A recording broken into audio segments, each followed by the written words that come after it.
finest coffee that your grocery store can sell you. Javelia? Yeah. Yeah, I disagree. Well, that's why I've gotten it as a gift so many times. Yeah. Yeah. So like, oh, you're into coffee. Here's the good stuff. It's like, not really, man. So. Well, yeah, I mean, I guess I am a little bit more into it, but it's also, the question is like taste, right? That would be like, if a person comes in and says like, so I heard you like drinking, and you're like, yeah, kinda. And they're like, so this is the finest ever clear that you'll get in all of El Paso County. How did you get the blue color? Yeah. And you're like, people don't drink this. No. But yeah, that's sort of it. Yeah, there's like a lot of coffee that people bark on about that's just not that good. So I don't know, man. Like if I want to treat myself, I just get the like traditional Dunkin' blend. It's fine. It's great. It's absolutely fine. Yeah. So and then like we get this one that's like from New Mexico. That's actually pretty good. So it's like Pinion or something like that. You can get it at Costco. Right. So and you get a shitload of beans. So which my machine has a grinder. So right. And then the other thing is like, every now and then, like I do have a bucket of Folgers. There's nothing wrong with that, man. The red can.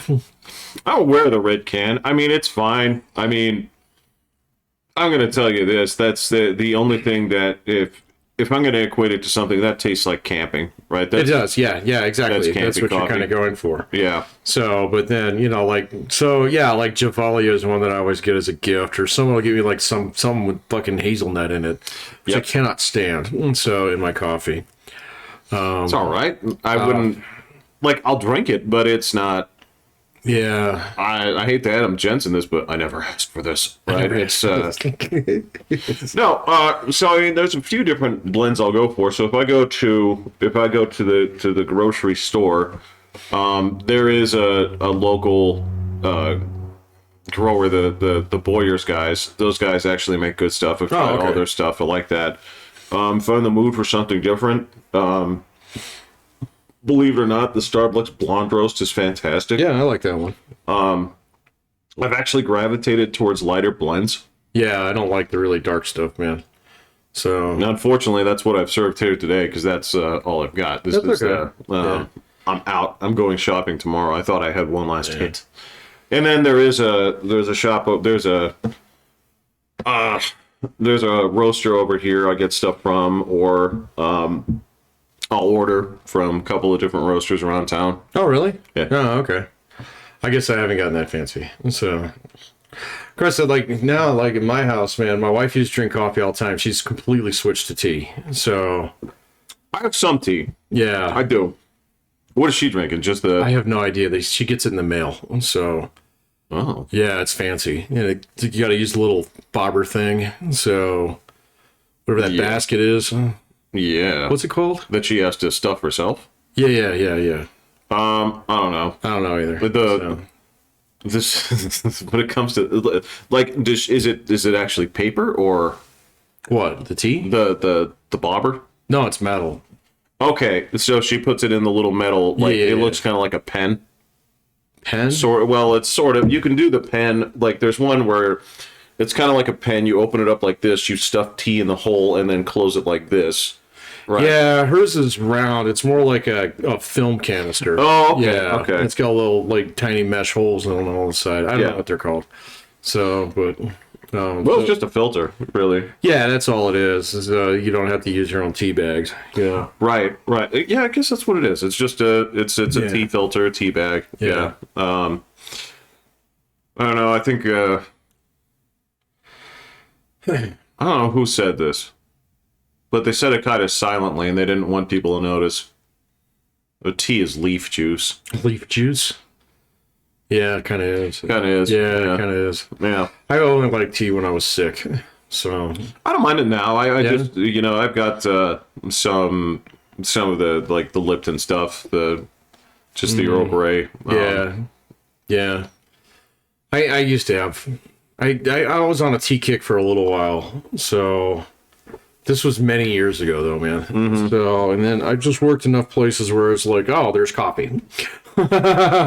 So usually the Folgers red can or the Maxwell House blue tin. So Yeah, I know those. Yeah. But I don't know, since I work exclusively out of my home now at this point, it's, you know, and so some of the times I'm going to be like, you know, talking with students, so we'll have tea today. we'll have tea. Yeah, that's, yeah. Oh man, I'm glad this spring I don't have any distance classes, so they're all back to normal in class, face to face stuff.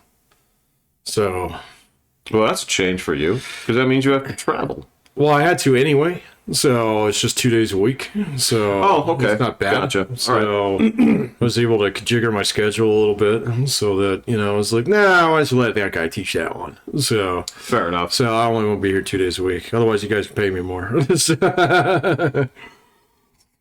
Yeah, that's true, huh? Yeah, that's true. Yeah.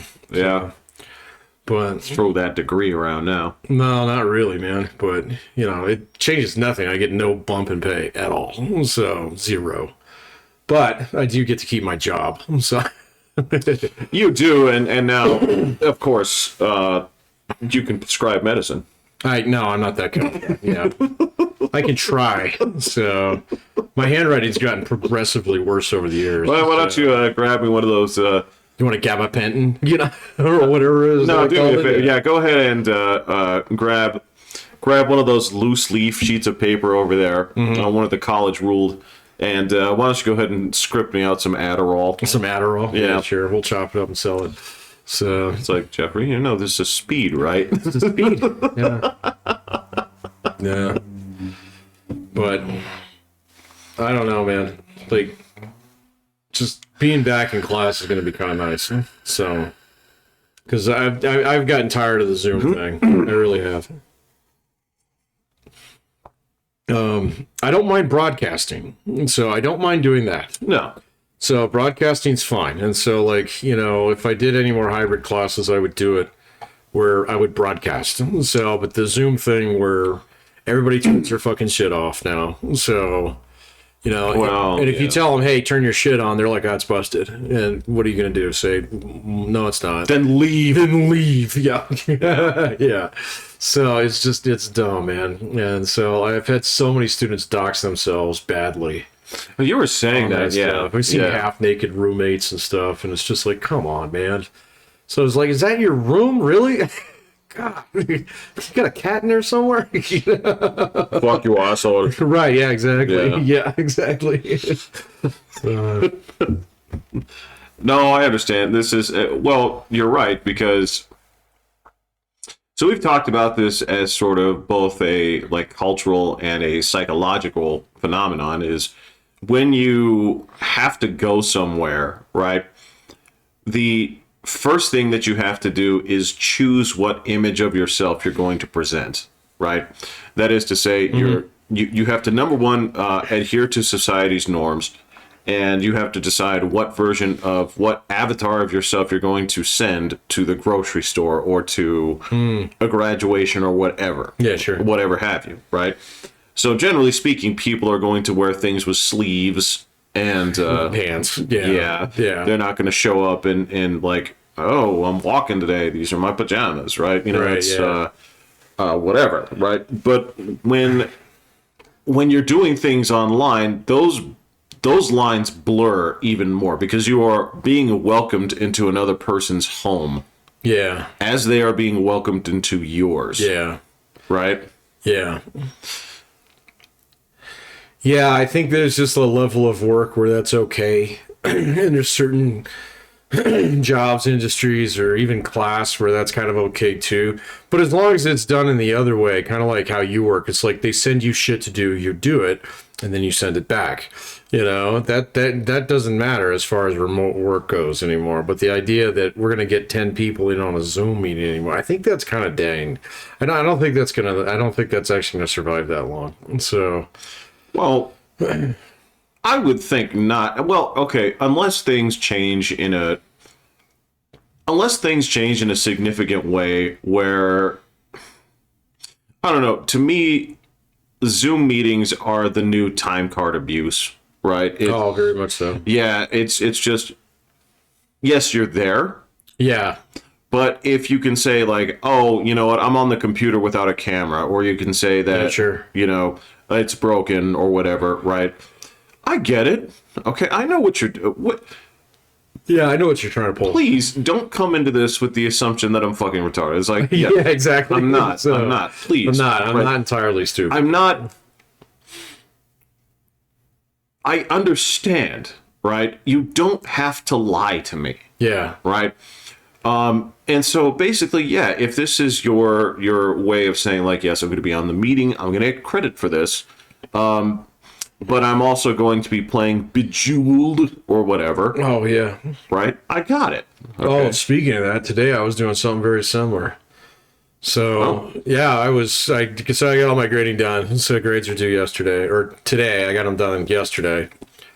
And so I get up this morning, and boom, what do I got? This email from, my boss is like, hey, everybody's got to do the diversity, equity, and inclusion training by the 30th. DEI. DEI. Oh, yeah. And the other one was data information security. So, yes. So where it tries to, fool you with really poorly written fake emails. So that are like, yeah. So, and then explaining all the different types of phishing to you. So,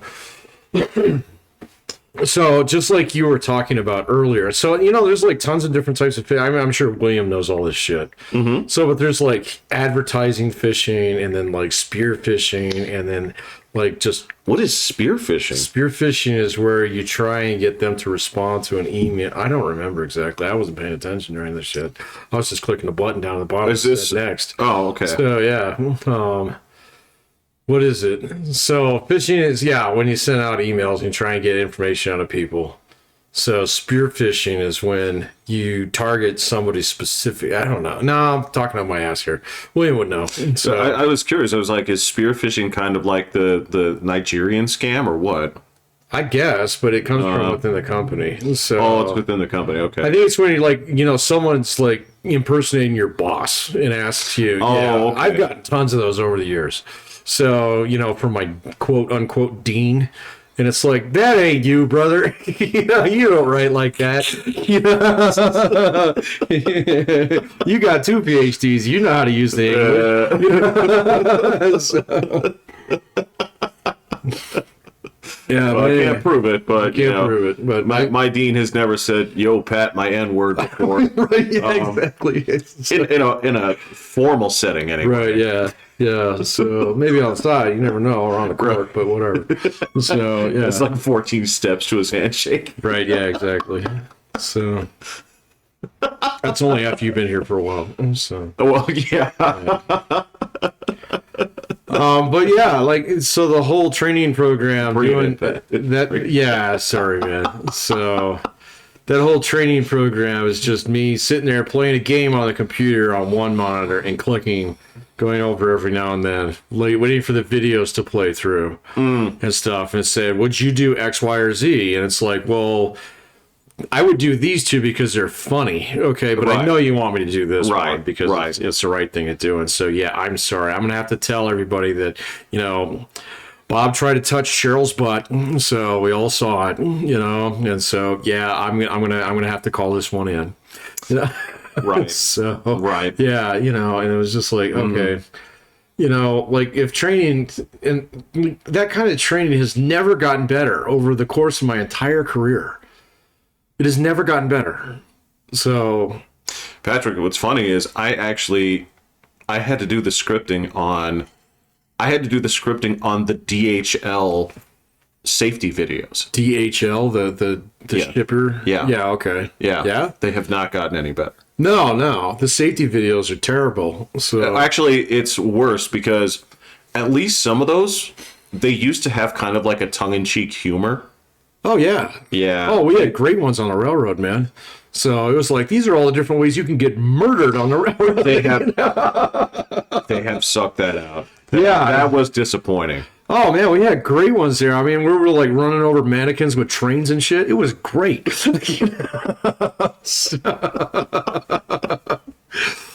Yeah, I've seen the next generation of these, and they are not fun. Oh, that's not good. Because I remember even when we went back, way back when the when you had to watch the Huntley ones, they were like, no, okay, so you got to watch the one with the Mario looking dude. Oh yeah. Oh yeah. It was all about checkpoint security before 9/11. Yep. Yeah. Which people aren't going to believe, where it's like, Yeah. so why did you do security? Well, we asked them a series of questions. Yes. Yeah. And we took them at their word. Yeah, exactly. These bags have been with you since the time you packed them, correct? Yes. So, all right, off you go. You're not a terrorist. So, yeah. And none of the actual videos were like, they weren't being like, well, don't tell people this, but we have a random search system. It's like, yes. It's like, so now random doesn't always mean random. Right. So, okay. So if, say, for example, you see a guy with a turban on, go ahead and click it a few extra times until it hits the random. Yes. Ding, ding, ding. You're a lucky winner today. It random. Yeah, random. Oh, yeah. Oh, God, that was so dumb back then, man. So, I remember that. I mean, 6 months there after 9/11, we were actually hand searching everybody's fucking bag. So I saw the most horrifying things. So in people's luggage. well, you say horrifying, but they're just human beings. I mean, that's the. I get it, but yeah, it's just like one of those things. Like, dude, wash your fucking clothes. There's, You know? yeah, of course. So of course. yeah, you know, like other things, it was like, this is food. This is fresh food. Sure. But I mean, that's what I'm saying is this thing where you have to basically this isn't even like rooting through somebody's trash, where you're looking at them like post consumption to put together their personality profile. This is a person in transit. Yeah. Right? So you're like, dude, wash your clothes, but you're like, I don't know what you did. I don't know where you came from, but I'm the system is asking me to basically inspect your life in a small carry-on or whatever and look through this here with impartiality, but you can't do that. No, you can't. I mean, because so the reason why you can't do that, all right, is not because you're jumping to somebody's conclusion on somebody's life. It's because all you're doing is identifying the outliers very quickly. Right. So when you search through 100 bags a day, and all of them are, you know, it's like, okay, what do you got here? Clothes, toiletry. There's a sex toy or two every now and then. That's fine. Not my There's business. a Bible every now and then. That's fine too. But then you see a dude who has fucking spaghetti in Ziploc bags. There's just something like, I can't ask, but I really want to. So okay, so again, this is That's a true story, by the way.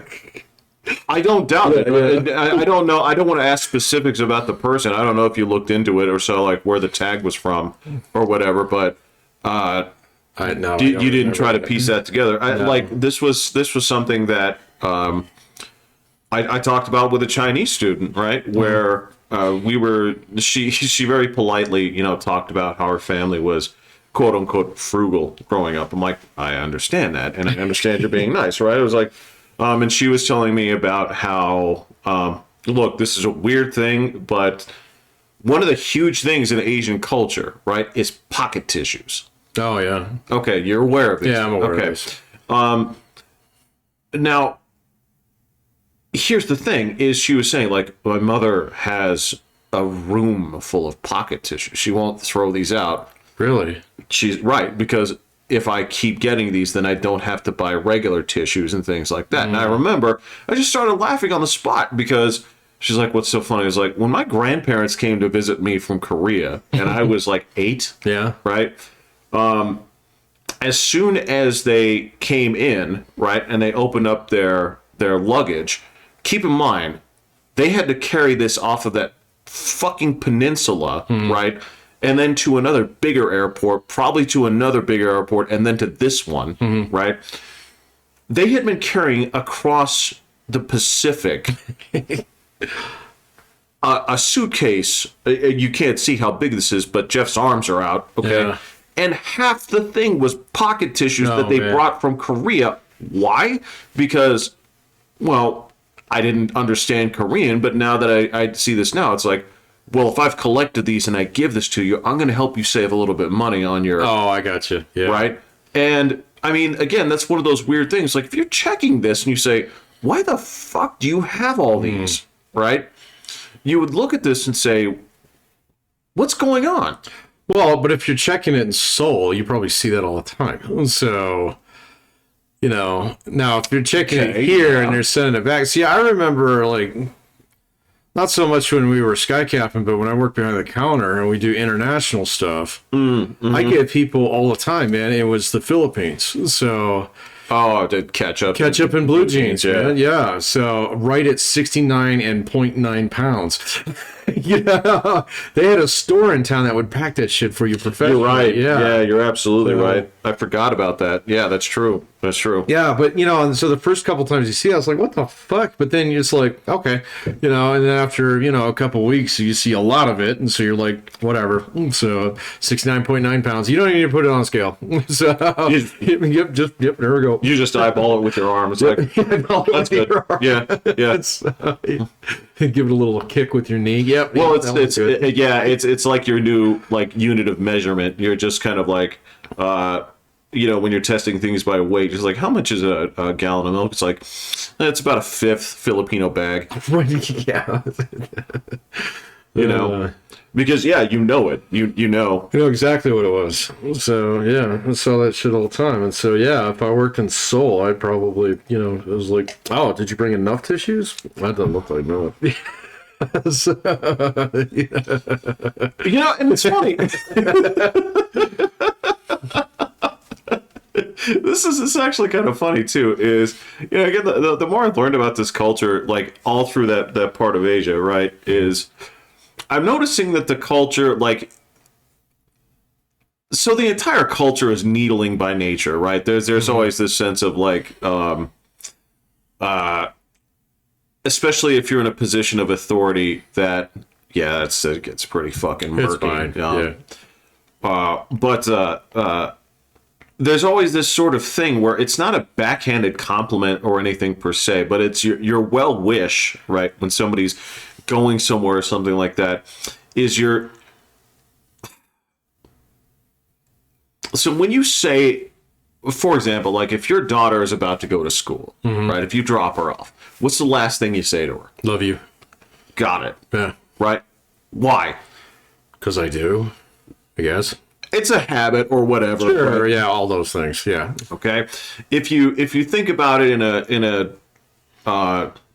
if you think about it in a like an evolutionary kind of way, and you say like, all right, well, if somebody's departing and you're going to say to somebody like, you know, your goodbyes or whatever, in theory, it's your way of saying, okay, well, if the catastrophic things were to happen, and this is the last thing I say to you, I want you to remember this. Oh, right? okay. All right. Although, again, most people don't put that much thought into it, but that's a lot where this derives from, right? I've gone through times in my life where I thought about that shit way too much, but yeah, so I can't get you. I got you. But the weird thing here is, the last thing that Asians will say to each other is some sort of like direction, right? So when they're leaving, well, now this is sort of like an order, right? Oh. Where it's a person's leaving and it's, don't forget to tuck your shirt in. Okay. I got you. Yeah. Right. You know, a person's leaving. It's like, do you have all your homework? Yeah. Right. Yeah. And, you know, for me, being here in this country and only when you get there. Yeah. Oh, I don't even. It's not even that. It's more. It's always an imperative of some way to improve what you're doing. Right. It all looks like a criticism, right? Yeah. It's like I fucking know, right? You know, and it's always it's like, did you finish all your homework? Right. And to me, this was always some sort of like needling, meddling. God, it's just not good enough for you. The last thing you say to me isn't "I love you" because my bus is going to explode. It's, you know. Yeah. But that's sort of their way. Is it the same way in Japan? Yes. Oh, it is? Okay. Japan. Right. This is where I've been asking questions about, because I always wondered for a long time, like, why does my mother do this? Yeah. and it just turns out it's that half the planet. Yeah, I don't know though, man. I've actually been watching quite a bit of shit lately that's kind of like been talking about how like different Japan is since we scraped it down to the sidewalks. So In the war, yeah, yeah, Oh, and it's just okay. like it's like almost like a distinctly. It'll always be distinctly Japanese, but like it's no longer.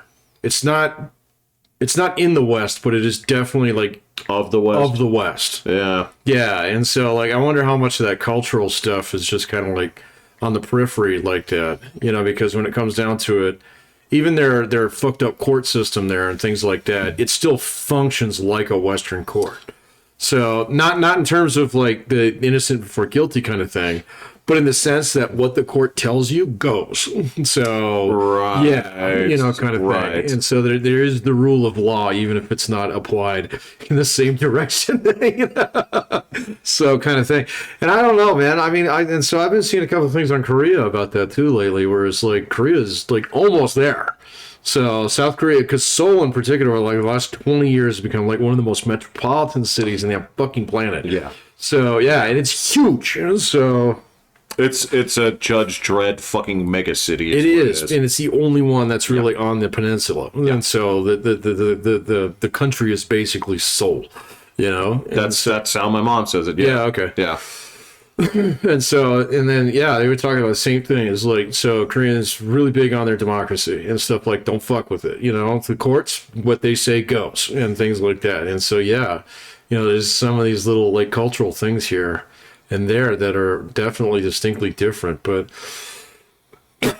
so like when you say that half of the world, man, I mean, I don't know, like, I have some again now. So I have some red China students. Ah. Yeah. So they're all online. And they've all been doing independent study and stuff like that. And holy fucking shit, if I didn't get all the work on the very last day for every last one of them. Okay. Kind of thing. It was like, okay, I thought you guys went silent on me. All right. But apparently they were still there and stuff like that. And just reading through their shit, which is all above board shit, because I ask them to do things in a certain way where like it's not worth cheating on it, so it's easier to just plow through it. Sure. Kind of thing. And man, they tell some interesting stories that are completely antithetical to like anything that you would see in Korea and Japan. So about like oh, my dad, who does this for a living, like, and it's just, it's like, okay, so I specifically told you not to interview your dad, but I'm curious about what it is that you have to say about this, and how like, oh, it's only a matter of time before I get in with this company and he's going to help me out and yada, yada, yada. All this shit, man. It's just bloody fascinating, man. So, to read this stuff, and they're being very genuine and upfront about it with me, at least as far as I can tell with this, but it's just a different thing. That the whole system is completely different, man. And yeah. So, yeah. Yeah, it sure is. And, I mean, it is interesting to me. I mean, again, with, some of the Chinese students,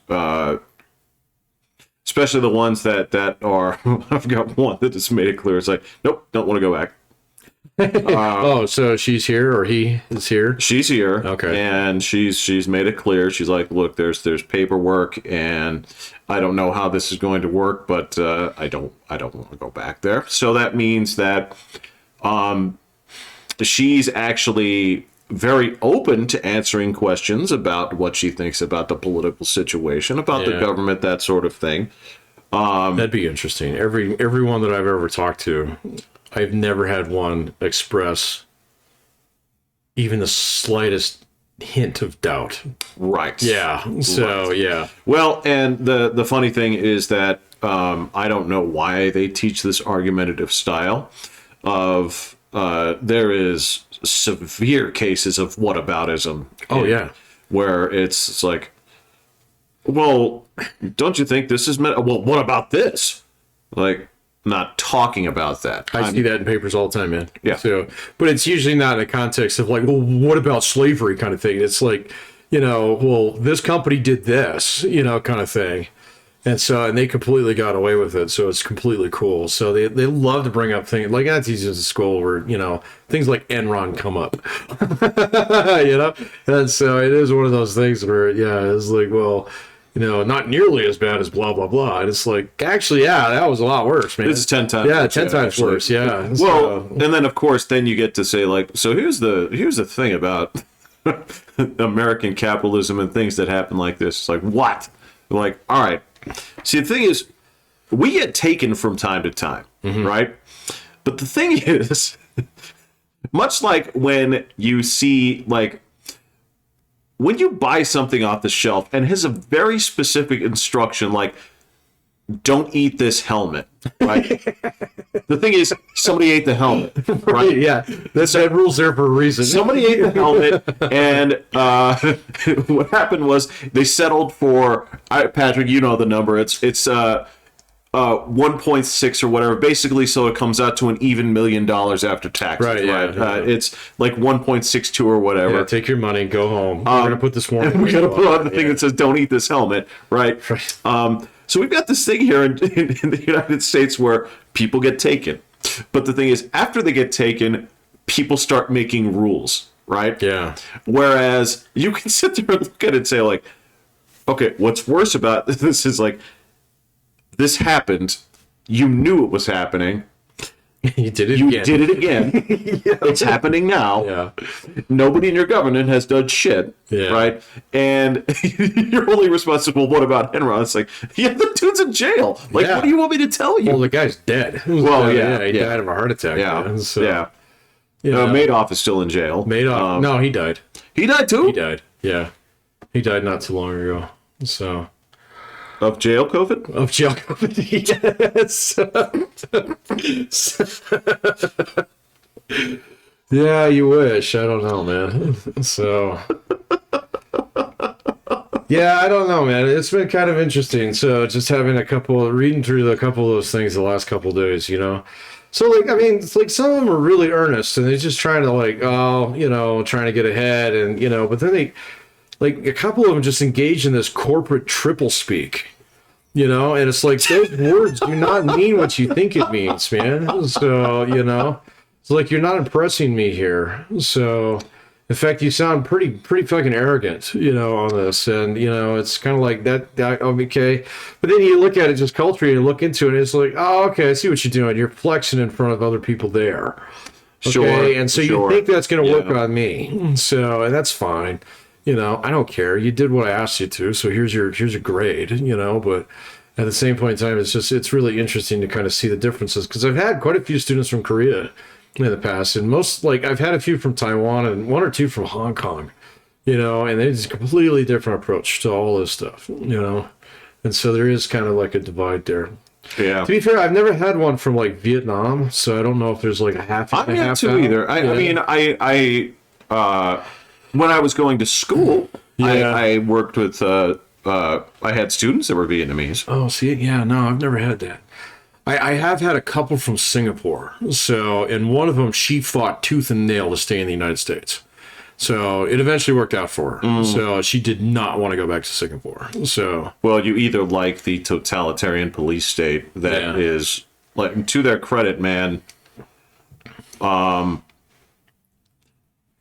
Singapore is, I think I joked about this before. They are the city that is run like my school system. right, yeah, no, it is. Yeah, they assign you an apartment. So, Yeah. you know, but like, I don't know. She talked like kind of lovingly about it, but she said there was a lot of things that she liked better about the United States. So, in fact, I was talking to her not too long ago. She's actually really cool. Oh, that's cool. I'm glad she managed to stay in the States, because I know she was trying it hard, man. But she was having a hell of a time finding someone to sponsor a visa for her after she graduated. So, because after you graduate, I think, like, it depends on what kind of visa you're on, but you have some time. So you have some time. Yeah, but not a lot. So, and like back in my master's program, I had a buddy who was from Kuala Lumpur. Oh. And he tried everything he could to stay in the United States, and it just didn't work out. And I mean, he was going back, and his dad was like some fucking monopoly dude, industrialist guy. Oh. And I was like, dude, you're going to be running like, you know, a fucking empire. And he's like, I don't want to leave the United States. So, and I was like, that's pretty telling right there. Yeah. That's pretty telling, man. You know? Well, it goes. I mean, that was a long time ago. So that was 15 years ago. So You know, it's not that long ago. Yeah. In terms of, like, Patrick, our society didn't flip over. right. Yeah. You know, we didn't go from fucking, you know, this land of freedom to fucking escape from New York in.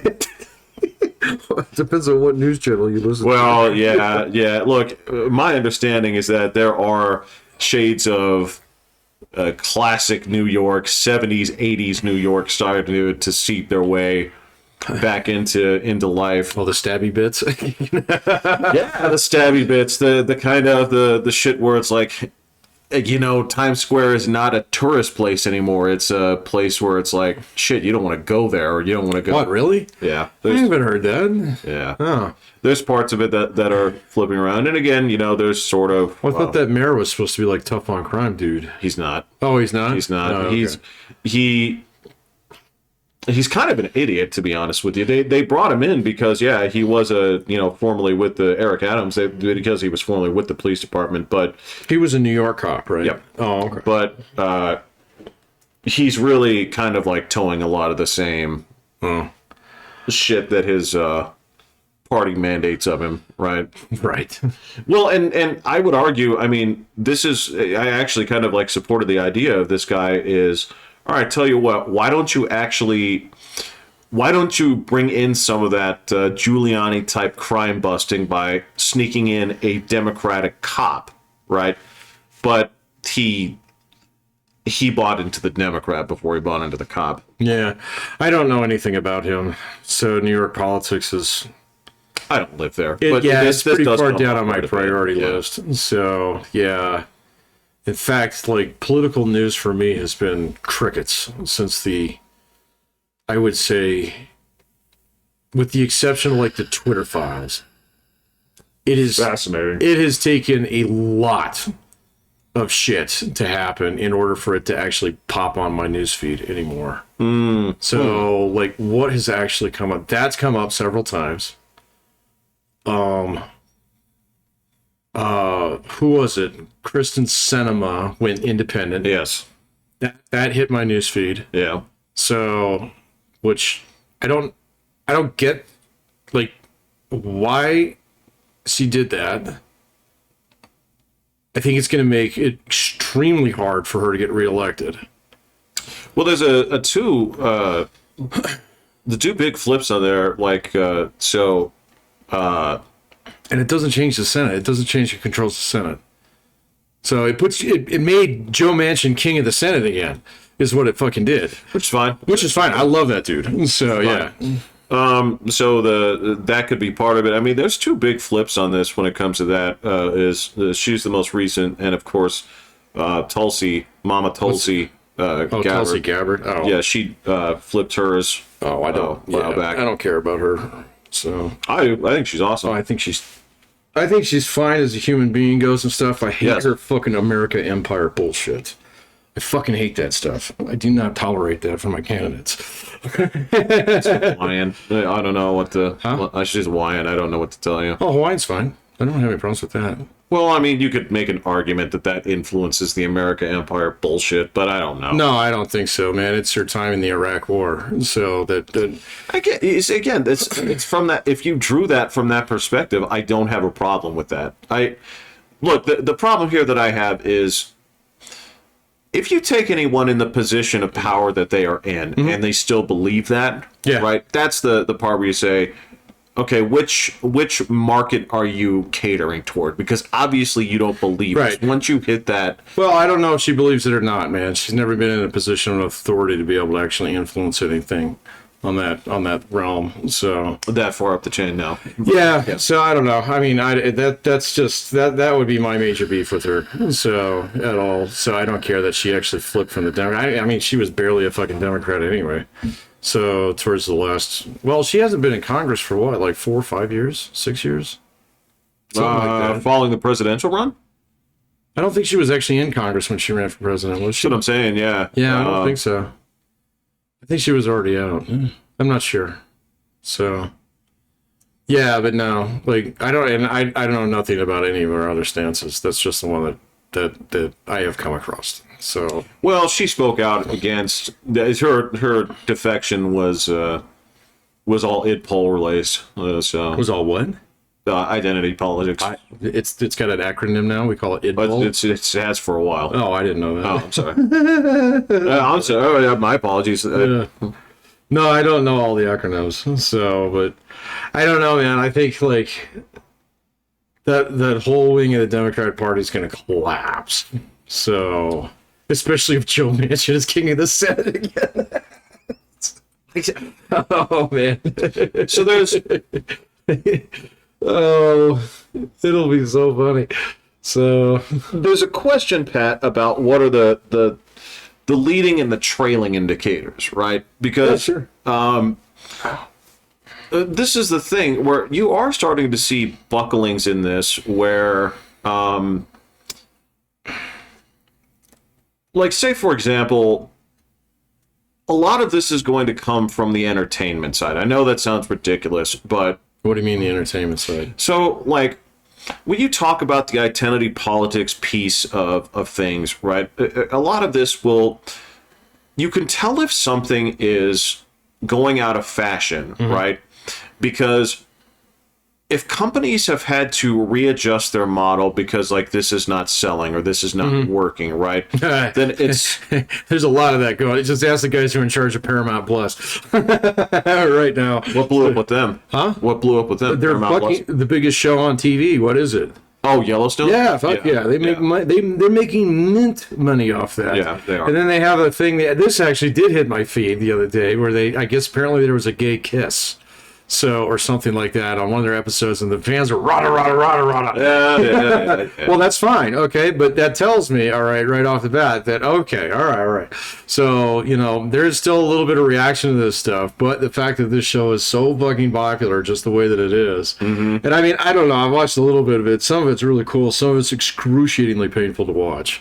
So, but shit, I watched the first episode with the guys on the rig. Oh, did you? Yeah. Has it been around that long? Yeah. Oh, yeah, it's like season 6 or something. Something like that, yeah. I watched the first episode, and the guys were jazzed for it. I'm like, what's this? Yeah. I was... I just can't take that much Kevin Costner, man. So... Well, and that was the thing. These are guys that don't like Kevin Costner. Oh. And it's not because of any kind of thing. It was... because Kevin Costner owns a lot of property where they own property. Oh, so he's my neighbor, man. Well, the reasonings were like, well, I can't take my snowmobile through there anymore because Kevin Costner owns it. And I look at these guys, so the 25 acres you own is not enough. The thing that you're pissed off about is that this dude put up a little barbed wire fence and said, oil men keep out or whatever. I don't know. He just that was their irritation. Yeah. Was that he's gonna own this whole thing.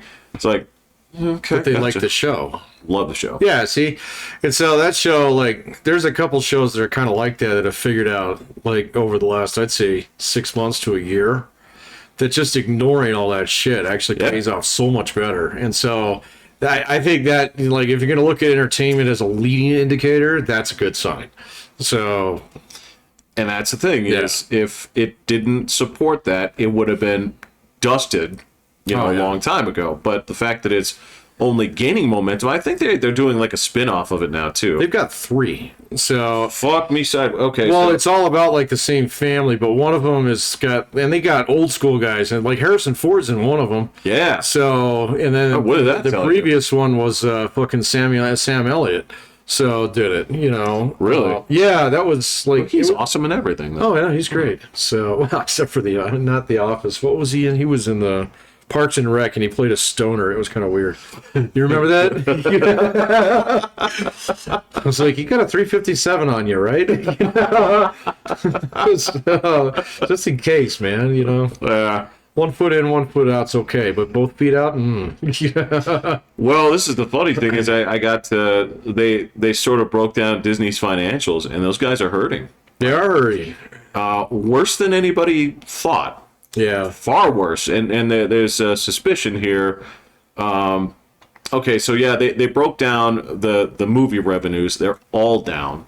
All down. Yeah. Their huge bombs were the ones that leaned into basically IDPOL the most. Their animated features, right? Totally got destroyed. Pixar's a shell of its former self now. Like, they don't draw what they used to, and I think a lot of that is part of that here. And yeah, I mean, so this was the financial argument about what they talked about with that basically that girl that basically is being set up to be the next person that's in charge. Where? Of Disney. So after they brought you know more about this than I do then, obviously. I don't know anything about that. Okay, so this is the thing is, so Chapek was the guy that was from the parks. Okay. Right? Wait a minute, he's the guy now or the guy before? He's the guy that replaced Iger before Iger was brought back in. So who's there now? Iger is in there now. Okay. Okay. Right. I got the story straight. Okay, so Chapek, evidently they brought him in because he's the dude that's been successfully running the parks, right? And so I guess the theory here is we need a guy who's going to, post-COVID, put the parks back on track and basically just rubber stamp whatever at the entertainment department, right? And so with all the crap that went on with him, right, I don't know, all the background stuff, but people have been talking about it. They had to bring Iger back because of the falling apart of Disney Plus. Disney Plus is losing money fucking hand over fist. I mean, just like hemorrhaging, just dump trucks off a cliff. How? Well, because they're spending way too much on product, right? Oh. For not returns, right? Oh, okay. And so they brought him back to sort of like shore that up, right? That's the theory. They But brought Iger back to shore that. Okay. and I'm also tracking. to mend sort of the company disharmony, because that guy's a face. He's really good at making deals, building bridges between different departments and stuff, right? But they've already started setting up this when it comes to their successor. There's this girl that they have their eye on who evidently is like CFO. Okay. And I didn't think about this, and this was something that was brought up, was they said you don't typically bring a CFO into the CEO role because usually those roles are two very different spheres. They both have power. They both do things very well. Yeah. But you don't put someone like that into the top spot unless you're changing your strategy of what the company is doing. Right? Yeah. And the argument on that is they need someone to basically clean up the business side of this. Yeah. in a big So way. you put a CFO in charge typically when you need to discipline the business. Yeah, yeah, and that's what they're saying is, so Iger was there to like calm down the waters, and she's going to be there to actually clean up the business because the business is fucking sinking. Yeah, it's a pretty big ship though, man. So, well, that was you said it's a big ship, but that was what they were saying was the problems all started with Iger because back in his day he was Mr. Acquisition, yeah. right? Yeah, but he's just stapling new ships onto his at that point in time. I don't know their financials, man. So I don't know, like, some companies are bigger than you think they are, and some companies are actually smaller than you think they are. I don't know where that one really quite fits. So I know like everybody looks at the music industry as being this behemoth industry, and it's fucking tiny. So Well, especially now, they had their heyday. yeah, but even back in their heyday, they never even, you're not going to find record labels approaching the Fortune 100. So, yeah, no, not Probably even close. not. No. No, So, and then the same thing. there's just not enough volume for it. Well, yeah, there's not enough volume, and the margin on each one of their sales is a little bit less than people think it is, because it fills a lot of different pockets. Things like that. There's a lot of structural things that go into that. But then, like, you know, there's other things, like, people just don't realize how fucking huge Walmart is, you know? I mean, Walmart can eat up 1,000 music industries. You know? So, and it's kind of like, okay. So, you know, but it's different from that kind of perspective. So I don't know exactly where Disney is on that list. So my guess is that Disney probably breaks the top 50 companies in the United States. That would be I wouldn't doubt it, guess. but yeah, this was sort of it. Was they're still trying? I mean, for God's sake, man, just the purchase of Fox that has not paid out a single dime yet, basically. Oh. And you know, that's sort of like what they're talking about is because the Iger was so acquisition heavy. What part of Fox do they own? They don't own All both. Do they own Fox News? I don't think so. I think Rupert No, Murdoch. they owns own that. all of Fox Entertainment. The catalog. Well, everything about it. Everything about Fox, Fox everything News about different than that? yes, it's Oh, okay. branched off from there. Got it, Right. all right. That's the part that's still separate from that. But basically, all the entertainment, all the movies, all the TV shows, right. everything, all the IP, everything they own that. Okay. Lock, stock, and barrel. Right. But So Rupert Murdoch's just rolling in money. yeah. And eventually, whatever heirs that he turns this over to, yes. Right. Yeah. But yeah, so that's sort of it. But yeah, they purchased so much stuff, and a lot of it hasn't even begun to generate returns. Yeah. Yeah, we'll see what they decide to do, man. So I know that, like, I saw a couple things where they're starting to pull the pin on a lot of different shows out there. Like Netflix has had to discipline itself pretty severely lately. Yeah. The other one that I saw was Amazon. Amazon was taking a new look at that Lord of the Rings thing that they did. Actually, I did do some research on that shit. They did not actually buy that much of Tolkien's of the rights to his shit. It's just like 2 chapters in one book. Really? Yeah.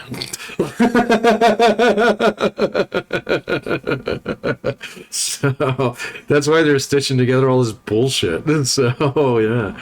But anyway.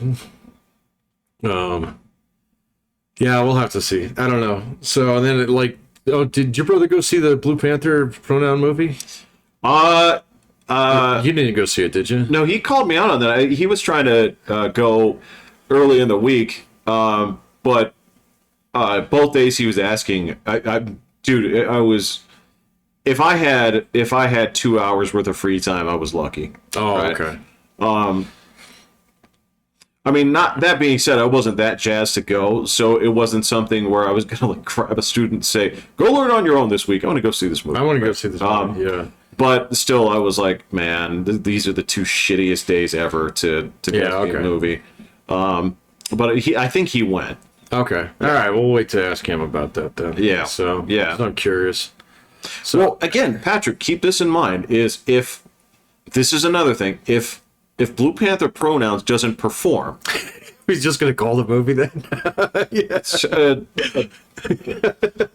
kind of like it. yeah, Blue Panther 2, or whatever, right? If it doesn't perform, right, that's a Disney property now. Well, see, I did see a news story on that about how like Disney has so many properties out there that every like major weekend, it's not Disney versus somebody. It's always going to be Disney versus Disney, at least for a while now. So it'll be interesting to see if they actually spin some of those off. I don't know, man. So I don't know if Disney's ever let go of a property.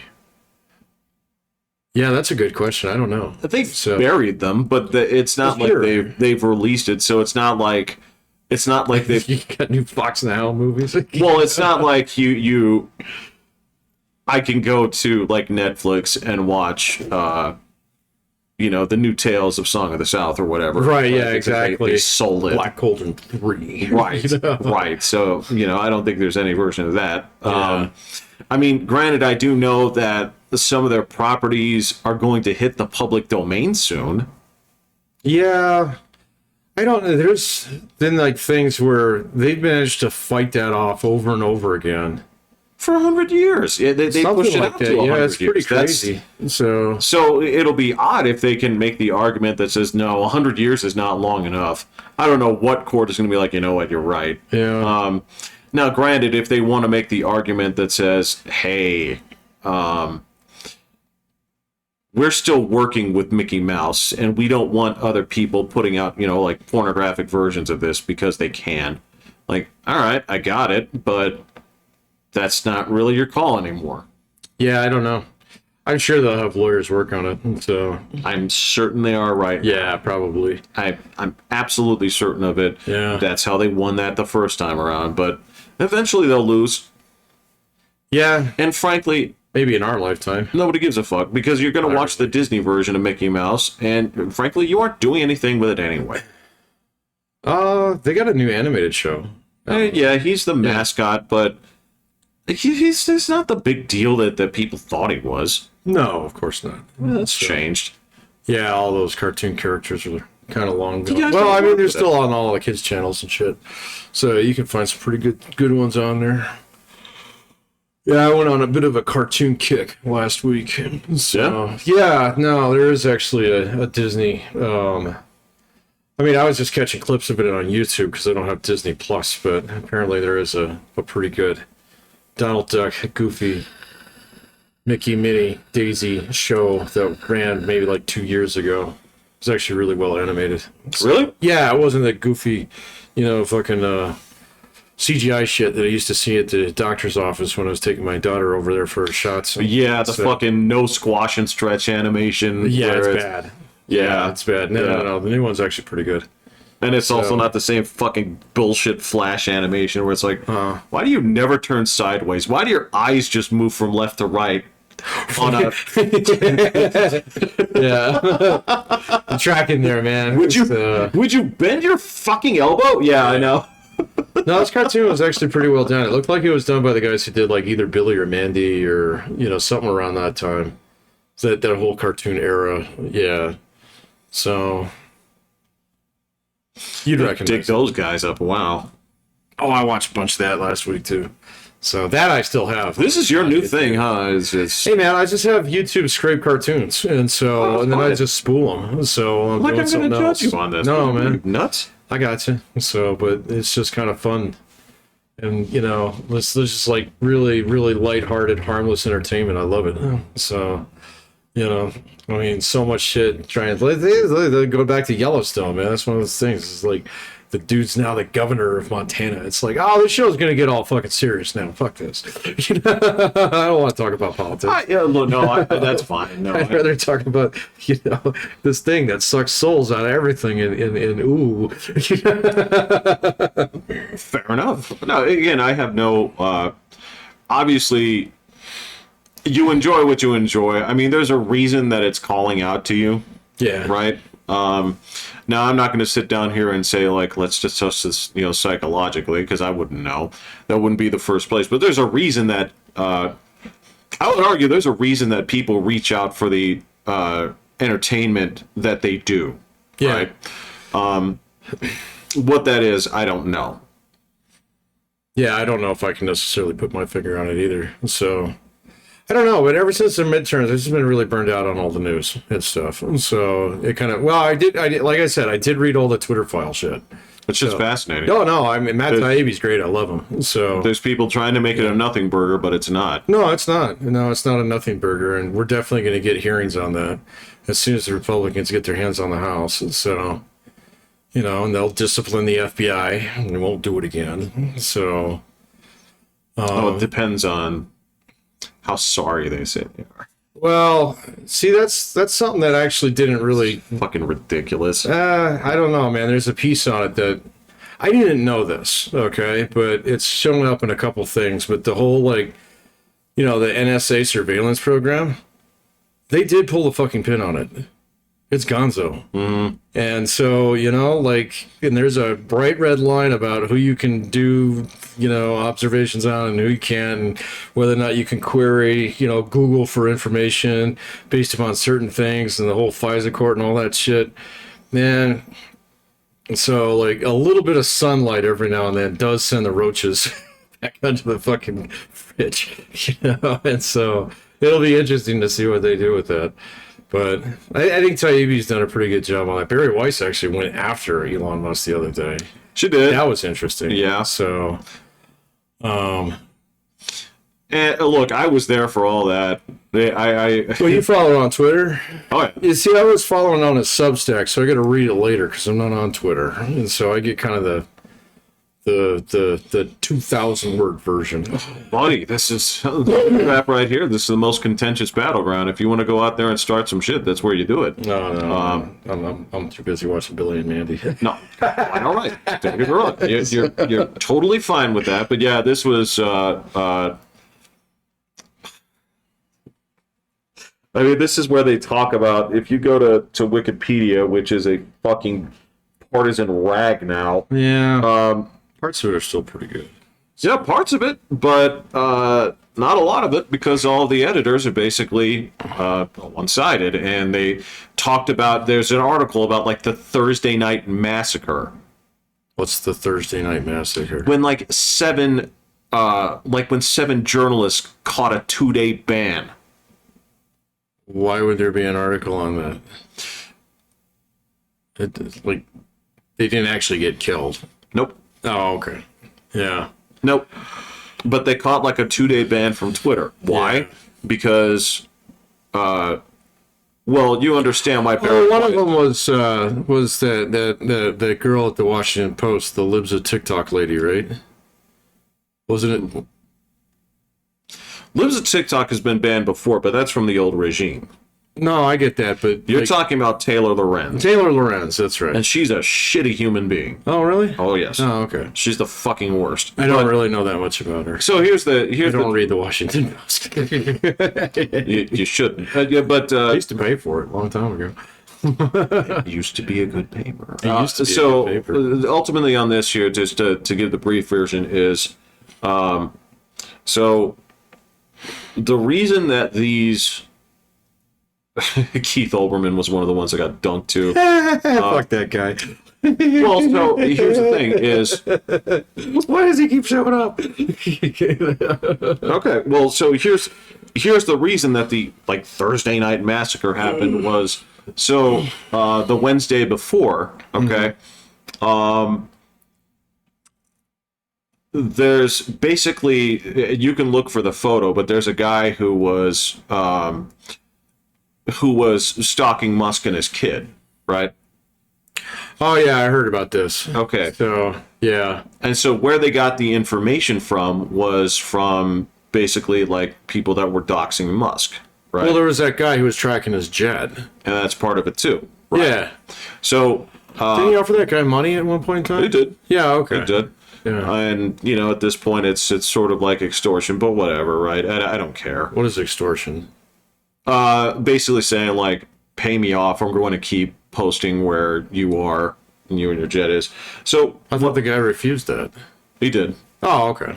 But yeah, so ultimately, Musk puts out this policy. He says like, look, I can't stop this guy from doing this, and it's not right. Yeah. He's like, but here's the rule: is you can't post live updates of where someone is. Right? You can do it 24 hours later, right? Yeah. But you can't live dox someone so that they can be found, right? That's that.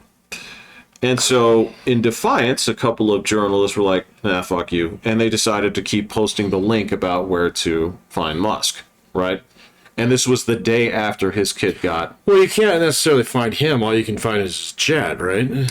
Well, there's other stuff that you can do. There's more versions see, that of would be doxing, fucked but up. yeah. So, like, the jet's easy to find, man. I mean, it's got a tail number on it. You can find a tail number for any plane in the United States at any moment. So, But yeah, that was I wonder, why does he have his own fucking jet? So, I don't know.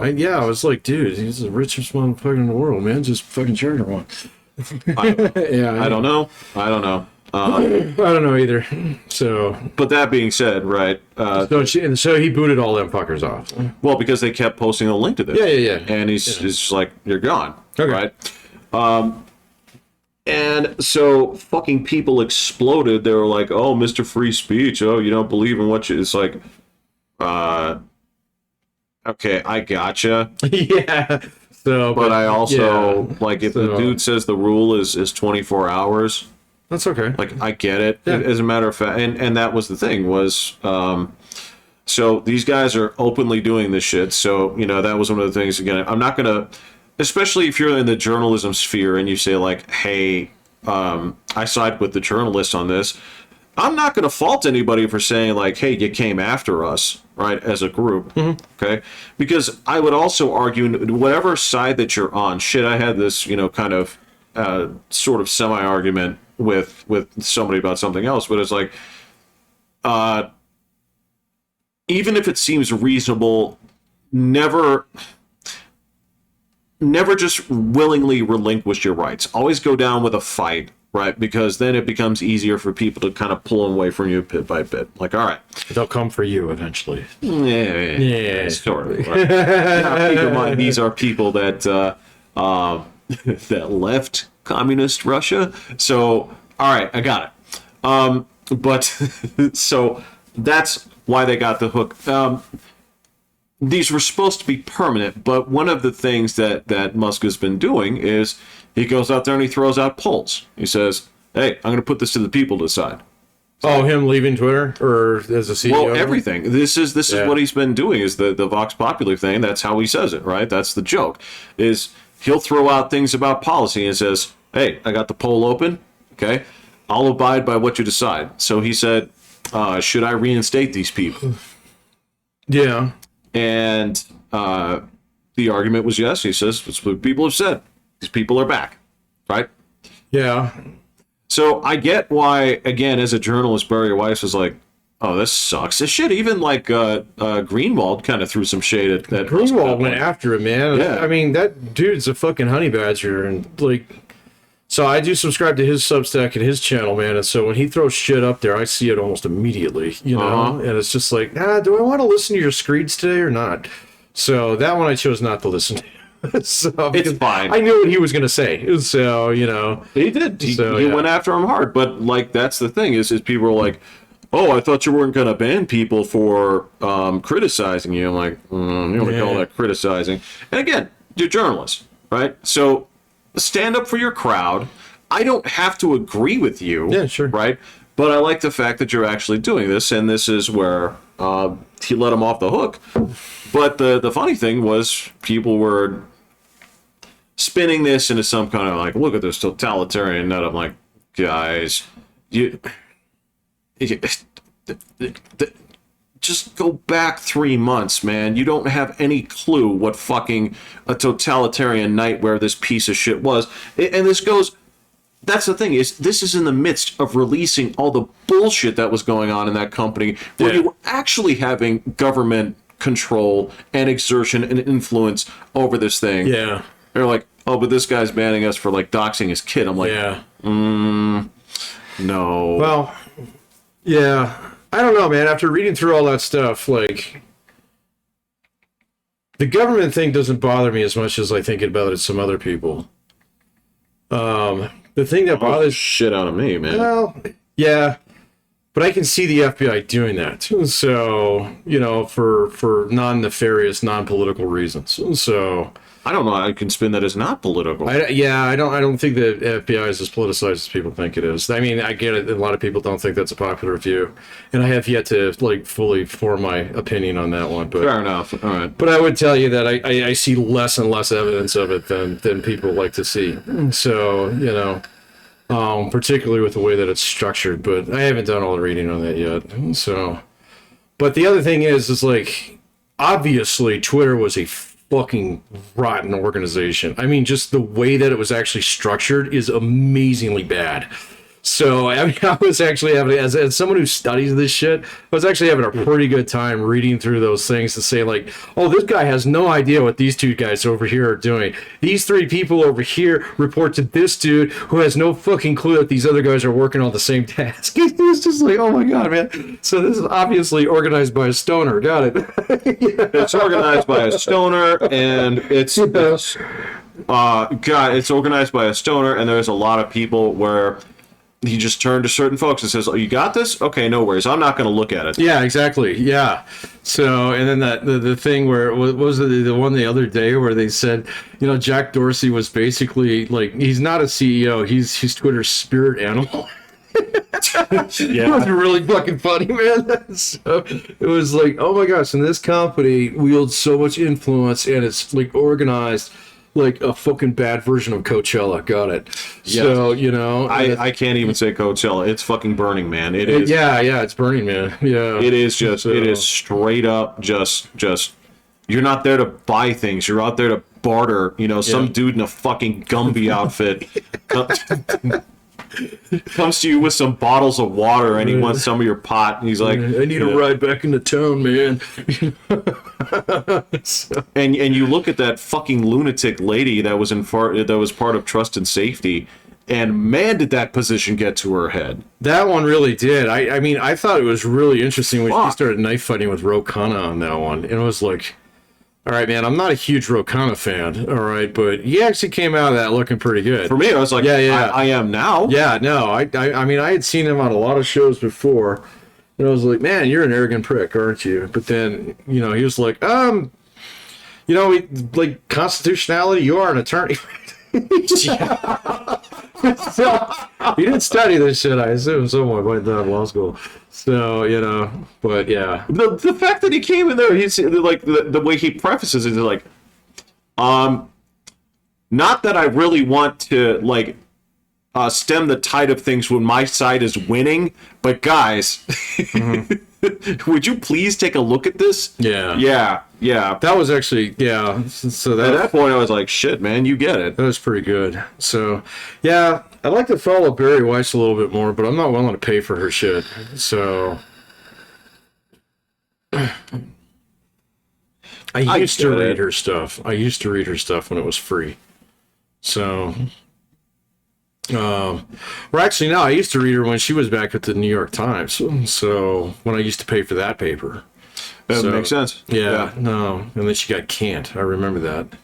So, in fact, I remember the piece that she got canned for. So, what'd she do? Oh, this was a while ago. She poked the trans bear. So, yeah. And that's the thing, is that's another thing that's starting to sort of ease up is, yes, you can poke that now, right? Yeah. You can poke that now. That's part of the thing. This is part of what you can see about the way that this is starting to turn around. It's not invincible anymore, and this is the stupidest shit. Patrick, this is... Okay, so I will say that I proudly did... I did take action on Twitter that bore fruit. Okay? Is the fucking lunatic that ran Colorado Springs Antifa, right? We have one? Yep. It's got like 5 people in it. Do you know? Okay, so here's the Patrick. This is. Oh, I thought that was a legend, man. It's not. And check this out. So the head of it, right? Works at Sand Creek. What, the school? Yeah. Oh, okay. Yeah. She's a teacher at Sand Creek. All right. Okay. A trans teacher at Sand Creek. Right. And this was the person that was basically calling for violence following the shooting. Oh, okay. Right. What shooting? The club? Club. Yep. Oh, yeah. Okay. And this is how this all came to light. So ultimately, yeah, I saw this shit. I was like, I hit the old report button and I highlighted. I was like, these guys are mobilizing, because the whole thing was. Well, where are they going to take the violence to? Focus on the family. Oh, then they fucked up the sign up there? So someone did that. I saw that. I don't know for sure. Yeah. Nobody knows. Right? Well, but, yeah. But the bottom line here is there was a lot of basically inciting violence, right? Yeah. So they got shut down, and Andy Ngo, or however he pronounces his last name, he got to the bottom of who the people were in charge. Who's this guy? He's a journalist. He's somebody that's been investigating this shit for a long time. Oh, okay. He's gotten his... Was he one of the Portland guys? Yep. Yeah, okay, I think I know. He's gotten his ass kicked a whole ton of times as a result of this. But So he got to the bottom of this. He found out who this was. He, was like, this is who's in charge of this. They got their account banned. I even got the notice from Twitter for like, hey, thanks. Here's the action we took because of your report. So I was like, oh, okay, cool, good. Hey, it actually worked that way once. That's what I'm saying, yeah. Yeah, I didn't know we had really that much Antifa here, man. So, I mean, I know that, like, so I seen, like, one or two stories a while ago in the Indy, so, on that. But, like, during the George Floyd thing when they came out, oh, you guys are a joke. there were, like, 9 of them. So, kind of thing. And then there was that one person who claimed, I can't remember what it was. It was something against the cops that eventually got tossed. So, because they were like, no, that's not what they were doing. I can't remember what the entire story was on that either, but it just seemed like it was like really rinky-dink. So, well, I mean, this is the thing is, so number one, Colorado Springs is not as conservative as people think they are. Not anymore. There was a time when you could sit there and say that Dobson and his gang had a little bit more control over that. I really don't. No. Nobody gives a shit. No.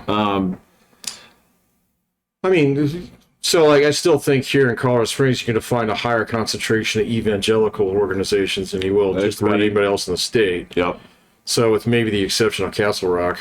So why is Castle Rock such a hotbed? That's where all the rich people are, man. So okay. Yeah. Gotcha. So yeah. But yeah, you're right. Like the whole James Dobson focus on the family thing, it's not how it used to be. In fact, that whole thing about hate state fizzled out about 15 fucking minutes. Yep. So, and it was like, and I mean, I saw some people even digging up stories on Matthew Shepard. You remember that shit? So a long time ago. And so many people just don't know the real story behind that. So they just want to use it as a stick to hit the state with, in Colorado Springs in particular. But it's just not that way, man. So no, it's not. No, all right. So the state, like legislatively and politically, this is very conservative here, man. So it's still very, very red. Yeah. Right. So we do have a couple Democrats who managed to make it on city council once or twice. Right. But that's the thing. They're Springs Democrats. Right. Yeah, exactly. So, which puts them basically to the right of any Democrat in Congress. So, right. So basically they're, you are on the same side, but yeah, you're still Hitler to San Francisco. Yeah, exactly. Yeah. Your shirt is as brown as they get. What?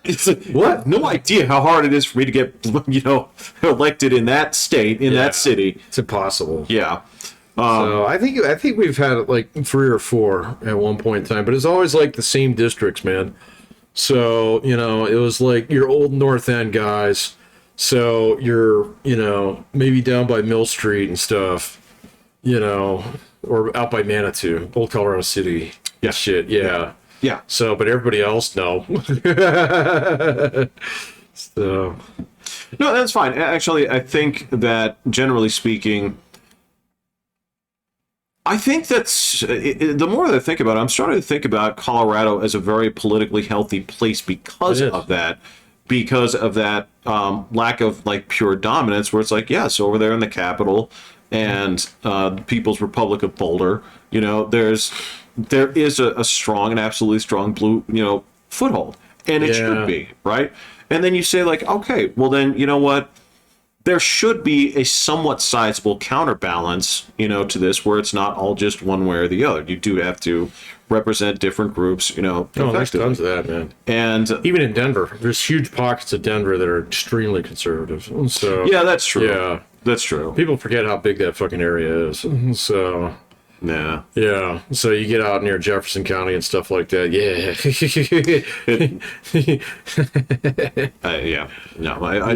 I understand that, and but yeah, that was something that happened here, right? And so I'm very interested to follow this story and see how that plays out. I'm curious if Sand Creek actually looks at this and says, "Get the fuck out." I would hope so. I don't know, man. So Sand Creek's 49, right? Yeah. Man, 49's got the most fucked up board out of all of them in the state. Well, if you don't like them, they'll be recycled. Exactly. They'll be recycled in, the next 6 months. So, any kind of disciplinary action has to actually survive the electoral process. Yeah. So, yeah, that's been a consistent complaint about that. Yeah. Yeah, we'll see. Maybe. I don't know though, man. So there's like, there's not going to be much tolerance for shit like that on the part from parents. So especially out in that district. So Well, this is what I'm talking there's about. no weirdos in that district too, man. There are. Yeah. But there should be, listen, you should have a subsection of weirdos. You should always have a subsection of weirdos. Yeah. We're not chasing them out, but, these are people saying, like, hey, can we find a way to be represented in this? It's like, yes, of course.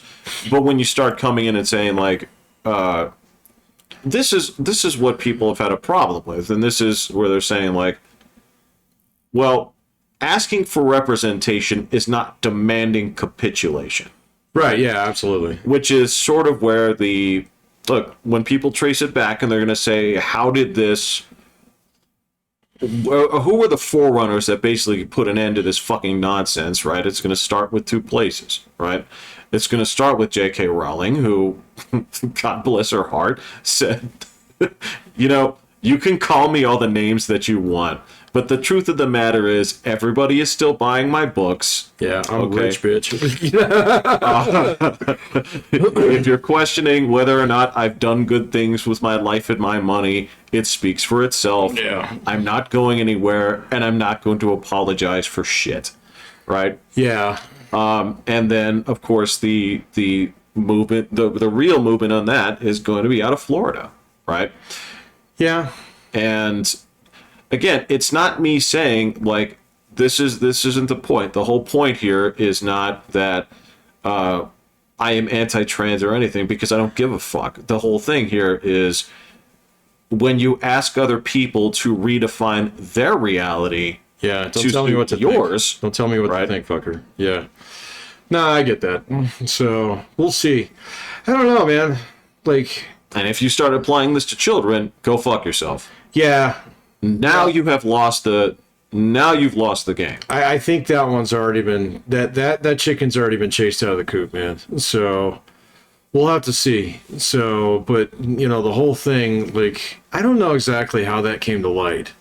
So, because it was before that don't say gay thing, which wasn't what, Well, you're talking. This is the kind of thing that lives at TikTok was getting blown up for. Yeah, no, it was a little bit before then though. So we're like, it's like, is that shit really going on in schools? And then parents really started getting interested in finding that shit out. It was Virginia. That's where it was. It was in Virginia during Glenn Youngkin's campaign. So that was part of it. That was part of it. That was definitely part of it. Yeah, that's the first time it kind of hit my radar. What was that? That was 2.5 years ago. So yeah, thereabouts. Well, listen, I've been following this kind of crap a little bit more closely. I mean, you could sit there and argue that. I mean, there are multiple points where this became a problem. So I mean, you can also talk about. This is where you can say, what's the influence of, say, like a Rogan, where he said, like, this is the Fallon Fox situation, right? Well, Joe's been saying that for 5 years. Absolutely. So, yeah. Well, he was the first guy who got scorched for it. Absolutely. So, yeah, because that was not too long after Caitlyn Jenner, and that. Well, she was the first. Yeah. So, but then later on, it was. She's not convenient as a trans spokesperson because she's a Trump supporter. Yeah. So, and then it was the whole thing about him and the MMA fighter. Mm-hmm. So, Fox, and then, yeah, he got a. Oh, yeah, you're right. You see, you even know the name. I didn't. Well, yeah. Well, because the other huge one is, look, you cannot have this argument without somebody posting a picture of Leah Thomas from the swimming squad. Yeah, but that was just last year, so it wasn't just like. Well, I mean, that's a couple years old at this point. Is it? Yeah, I didn't think it was that old. I thought that was just last year. So it went into last year too. Oh, okay. I mean, it's still active now in terms of that being part of the discussion. I thought the NCAA basically shut that shit down now. There's a lot of states that have. There's a lot of state. Well, I mean, okay, so the NCAA is a consortium of different state organizations, so. Okay, what's the NCAA going to do? Kick out Texas? And then they're like, oh, okay, I guess we will join the SEC. Fuck it. So, don't get me wrong. Okay, but yeah, that's that's part of it. That's part of the dispute here, right? Is you're talking about these things, and yes, there are a number of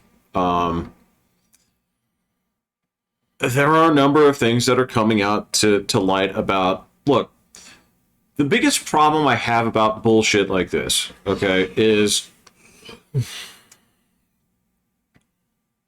when, for whatever reason, they've been portraying this as, okay, trans people are somehow, by merit of being trans, somehow like morally upstanding, that people are quick to hand wave any kind of wrongdoings they do, the things where they promise like nobody would change genders to go to, you know, a female's prison and, you know, rape anybody, and then you read it's like, well, actually this person. Oh no, the big one is like nobody would actually transition because it's, you know, they'll get a sexual kick out of it. Sexual kick out of it, absolutely, you know, backed up by nature, fuckload of research. Yeah, you know, there is, and of course, then there's the part where, look, you don't need to have a ton of this, but if you have examples of doing this for the purpose of essentially grooming children, that's been happening too. Yeah, you don't need how a much? ton of example.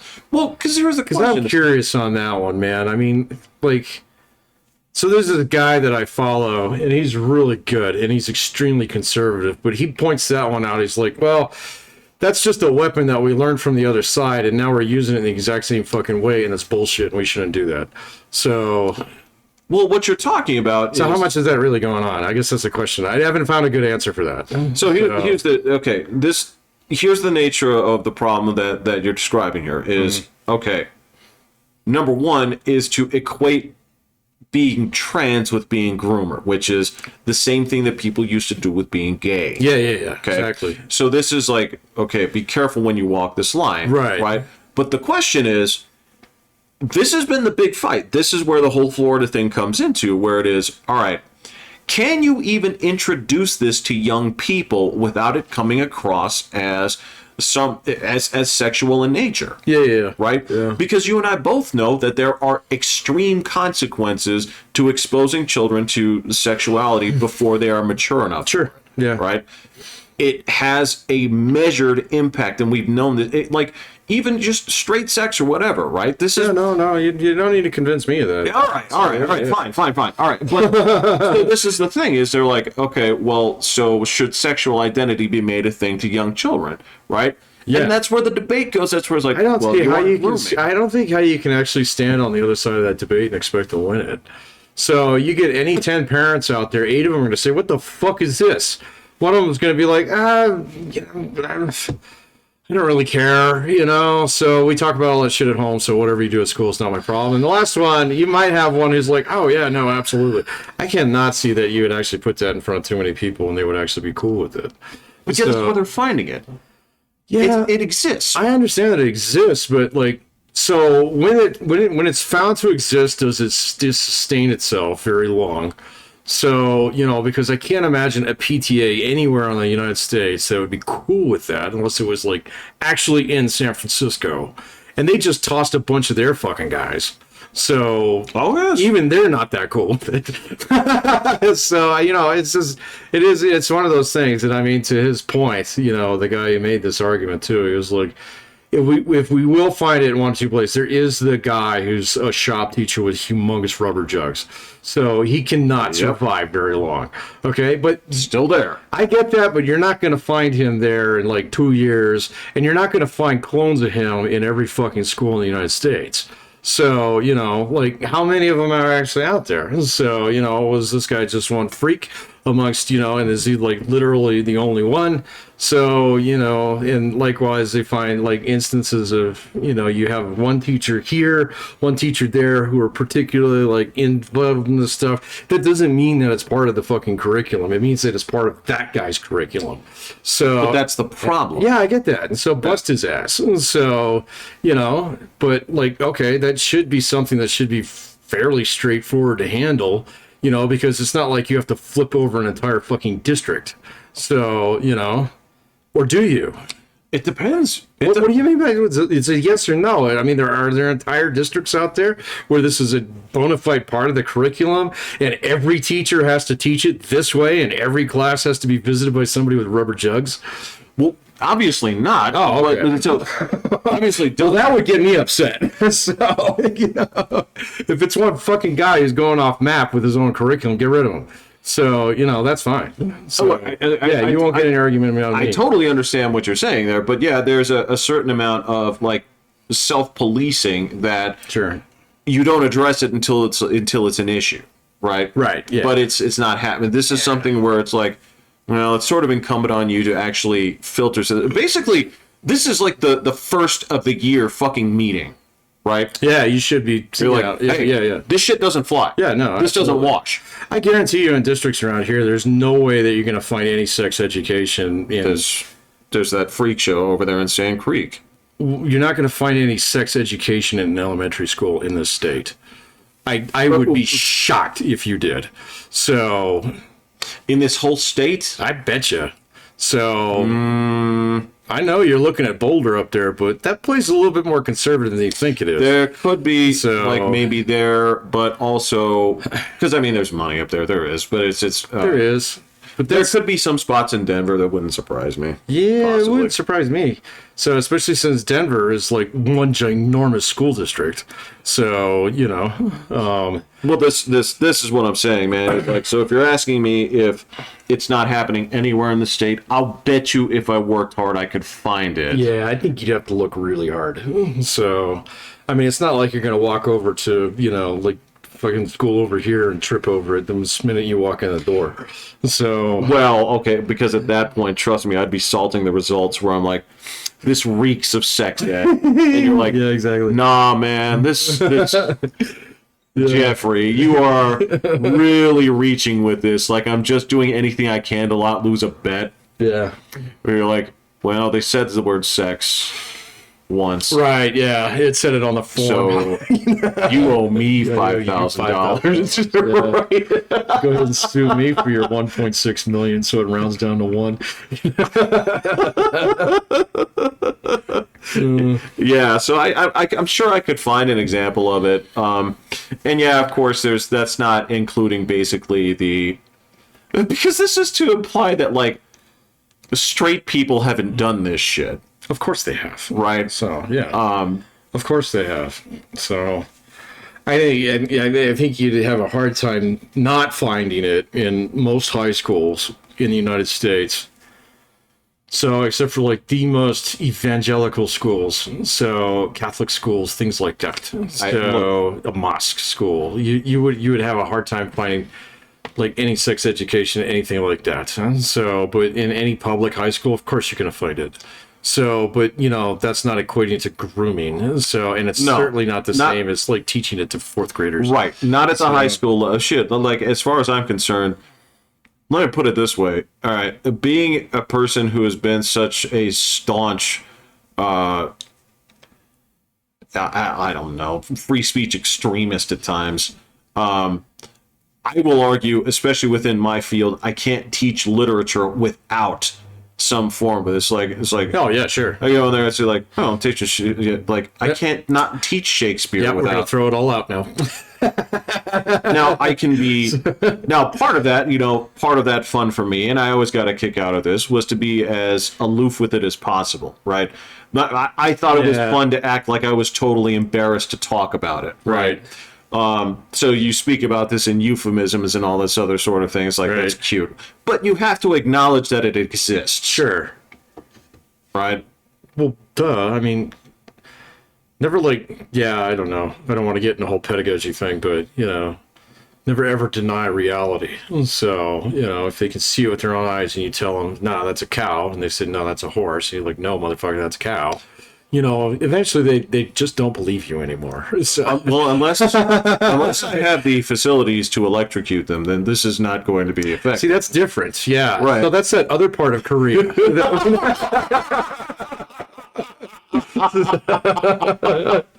What is this? What is this? Huh? Well, this is it's not a cow. Now Now I have to set this up to 5. Yeah.